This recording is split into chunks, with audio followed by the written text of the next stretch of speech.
अस्सलाम वालेकुम बच्चों। तो स्टैटिस्टिक्स हम पढ़ रहे थे, इसकी इंट्रोडक्शन हम पढ़ रहे हैं अभी। इसमें हमने देखा था कि डेटा जो होता है उसके टाइप्स कौन से होते हैं, उसकी हम प्रेजेंटेशन कैसे करते हैं। तो फिर हम पहुंचे थे ग्रुपड डेटा पे, ठीक है, ग्रुपड फ्रीक्वेंसी डिस्ट्रीब्यूशन पे। तो इसके पहले हम भूल गए थे ये बोलना कि फ्रीक्वेंसी डिस्ट्रीब्यूशन हम किसको बोलते हैं। हमने एग्जांपल ली थी कि आपके गांव में पॉपुलेशन कितनी है, ठीक है। तो मान लीजिए आपके गांव में पॉपुलेशन है 300 लोग, ठीक है। सबसे छोटा जो है वो है 1 साल का, ठीक है। यानी कि 2-4 बच्चे हैं 1 साल की उम्र के, ठीक है। सबसे बूढ़ा आदमी जो है वो 85 ईयर्स का है, ठीक है। तो अब हम देखेंगे 1 साल के कितने बच्चे हैं, मान लीजिए 4। 85 ईयर्स के कितने आदमी हैं, मान लीजिए 1। इसी तरह से इससे छोटा कौन है, 83 ईयर्स के हैं 2 बंदे, ठीक है। 2 साल के हैं 3 बंदे, 3 साल के हैं 10 बंदे, ठीक है। इसी तरह से अब हम इस डेटा को अगर एक टेबल की शेप में रिप्रेजेंट करेंगे, वहाँ पे बन जाता है फ्रीक्वेंसी डिस्ट्रीब्यूशन टेबल, ठीक है। ऐसे ये मान लीजिए यहाँ पे हम एज लिखेंगे, ठीक है। यह है पॉपुलेशन का टेबल, ठीक है। आपके गांव में पॉपुलेशन जो है हम उसको एज के हिसाब से उसकी ग्रुपिंग करते हैं या उसकी फ्रीक्वेंसी निकालते हैं।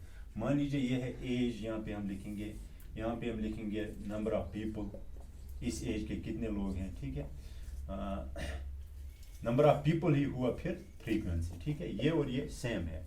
तो इसको हम टैली के हिसाब से भी यहाँ पे लिख सकते हैं, टैली वो मैं दिखाऊंगा। तो मान लीजिए एज, जो बच्चे 1 साल की उम्र के हैं, ठीक है। मान लीजिए कितने बच्चे हैं, 4। तो हम यहाँ पे 4 लाइन्स ऐसे डालते हैं टैलीज, ठीक है। तो फिर हम यहाँ पे लिखते हैं फ्रीक्वेंसी है 4। 1 साल की उम्र के 4 बच्चे हैं। इसी तरह से हम 2 साल की उम्र के लेंगे, मान लीजिए 5 बच्चे हैं, ठीक है। तो हम लिखेंगे 1 2 3 4। हम 5th लाइन ऐसे वर्टिकली नहीं डालते हैं, 5th लाइन हम ऐसे ओब्लिकली डालते हैं, ठीक है। तो यहाँ पे लिखेंगे हम 5। इसी तरह से 3 साल की उम्र के कितने बच्चे हैं, 1 2 3 4 5 6 7 8 9 10, ठीक है। तो यहाँ पे हम लिखेंगे 10। इसी तरह से हम आगे जाएंगे, इसको हम बोलते हैं फ्रीक्वेंसी डिस्ट्रीब्यूशन टेबल। तो अब आएंगे हम ग्रुपड फ्रीक्वेंसी डिस्ट्रीब्यूशन टेबल पे, ठीक है। अगर हमारे पास ग्रुपड डेटा होगा, ये था अनग्रुपड डेटा का, अगर हमारे पास ग्रुपड डेटा होगा तो उसका फ्रीक्वेंसी डिस्ट्रीब्यूशन टेबल हम कैसे बनाते हैं। देखिए एग्जांपल यही लेंगे हम, ग्रुपड फ्रीक्वेंसी की हम एग्जांपल यही लेंगे ग्रुपड डेटा की। यही एग्जांपल है कि आपके गांव में है लोग, मान लीजिए कितने हैं, 300 लोग हैं या 1000 लोग हैं, ठीक है। तो ये लार्ज डेटा है, ठीक है। तो एज के हिसाब से हम इसकी ग्रुपिंग करेंगे। हम ऐसे बनाएंगे टेबल पहले ही, ठीक है। टेबल में हम थोड़ा अनग्रुपड से डिफरेंट बनाते हैं, ठीक है। यहाँ पे लिखते हैं हम पहला ही क्लास इंटरवल लिखते हैं, ठीक है। क्लास इंटरवल लिखते हैं यहाँ पे,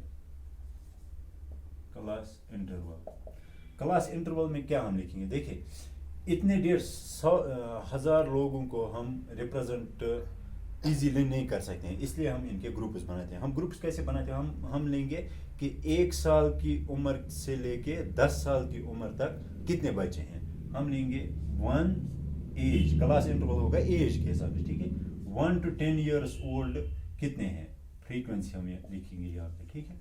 तो 1 to 10 ईयर्स ओल्ड मान लीजिए 21 बच्चे हैं, ठीक है। इसी तरह से हम फिर लेंगे 11 to 20 ईयर्स ओल्ड, कितने हैं, 34 हैं मिसाल के तौर पर। इसी तरह से 21 से लेके 30 तक 55 हैं, ठीक है। इसी तरह से हम ये रिप्रेजेंट कर सकते हैं। तो यहाँ पे भी हम टैली का इस्तेमाल कर सकते हैं। मान लीजिए यहाँ पे हम लिखेंगे नंबर ऑफ पीपल। तो वो हम लिखेंगे यहाँ पे कितना हमने लिया था, 21। तो 1 2 3 4 5, ठीक है, 6 7 8 9 10 11 12 13 14 15 16 17 18 19 20 21, ठीक है। तो 1 to 10 ईयर्स ओल्ड कितने बच्चे हैं यहाँ पे, 21। तो हम यहाँ पे लिखेंगे फ्रीक्वेंसी एज 21। इसी तरह से यहाँ पे लिखा हमने, कितना लिखा था, 34। यहाँ पे लिखा था 55 मिसाल के तौर पर। यहाँ पे हम वैसे ही अकॉर्डिंगली हम ये लाइन्स डालेंगे। تو یہ ہو گیا grouped distribution, grouped frequency distribution table. اس میں کچھ ٹرمز ہے جیسے کلاس انٹرول ہے. کلاس انٹرول یعنی کہ ہم نے پہلے ہم دیکھیں گے ایک چیز، اس کو ہم بولتے ہیں رینج. ٹھیک ہے، رینج مطلب maximum value minus minimum value. یہاں پہ ہم دیکھیں گے میگزیمم ایج کیا ہے آپ کے گاؤں میں کسی بھی بندے کی، وہ ہے 85 ہم نے لی تھی. ٹھیک ہے، منیمم ایج کیا ہے 1. ٹھیک ہے، تو میگزیمم مائنس منیمم ہم کرتے ہیں تو رینج کیا بنتا ہے 84. ٹھیک ہے، اس کے بعد ہم دیکھتے ہیں کلاس سائز. کلاس سائز یعنی کہ ہم نے گروپس کتنے بڑے بنائے. ہم نے گروپس بنائی 1 سے 10 سال تک، 11 سے 20 سال تک، یعنی کہ 10 سال کا ہم نے گروپ بنایا، تو وہ ہو گیا کلاس سائز. ٹھیک ہے، از اکول ٹو 10. پھر ہم نکالتے ہیں کلاس کیا بولتے ہیں اس کو، کلاس انٹرول ہم نکالتے ہیں نا، سوری ہاں جی، ہم کرتے ہیں نمبر آف کلاسز. ہم نے رینج نکالا، ہم نے کلاس سائز سپوز کیا، پھر ہم نکالتے ہیں نمبر آف کلاسز کتنے ہوں گے، یہاں پہ جو انٹریز ہوں گی کتنی ہوں گی. ٹھیک ہے، تو ٹیبل میں نمبر آف کلاسز کس کے برابر آتا ہے، وہ آتا ہے سمپلی رینج. ٹھیک ہے، 84 ڈیوائڈ بائی کلاس سائز 10، تو یہ آئے گا 8.4، تو وہ آئے گا 9 آپ لیں گے. ٹھیک ہے، تو آلموسٹ 9 کلاسز، میکسیمم 9 کلاسز آئیں گے، تو یہاں پہ آئیں گے 9 کلاسز. تو پھر آپ یہاں پہ وہ فریکوینسی ڈسٹریبیوشن بنا سکتے ہیں. یہ ہو گیا number of classes, class size, range. اس میں اور کچھ ہے منیمم میکسیمم ویلیو. یہ ہے کلاس انٹرول کا لوور لمٹ. ٹھیک ہے، یہ ہے کلاس انٹرول کا upper limit, first class interval کا. اسی طرح سے یہ سیکنڈ کا lower limit upper limit, third کا لوور لمٹ اپر لمٹ. ٹھیک ہے، اب اس میں آتا ہے، اس کو ہم بولتے ہیں میکسیمم ویلیو اس کا، اس کو ہم بولتے ہیں منیمم ویلیو اس کا. ٹھیک ہے، تو یہاں اپر لمٹ یا لوور لمٹ. اس کے بعد آتا ہے ایک اور چیز، اس کو ہم کلاس باؤنڈری بولتے ہیں. مثال کے طور پر 10.5 سال کا کوئی بچہ ہے. ٹھیک ہے، وہ 10 سال اور 6 مہینے کا ہے، تو وہ ہم اس گروپ میں ڈالیں گے کہ اس گروپ میں ڈالیں گے. یہ ہم نے 1 سے 10 سال تک ہی لیا، یہ ہم نے 11 سے 20 سال تک ہی لیا. اگر ایسا کیس آئے گا تو ہم اس کو ایک فریکوینسی، یہ ہم کلاس باؤنڈری نکالتے ہیں. وہ ہم کیسے نکالتے ہیں، وہ ہم کرتے ہیں اس کا اپر لمٹ پلس اس کا لوور لمٹ ڈیوائڈ بائی 2.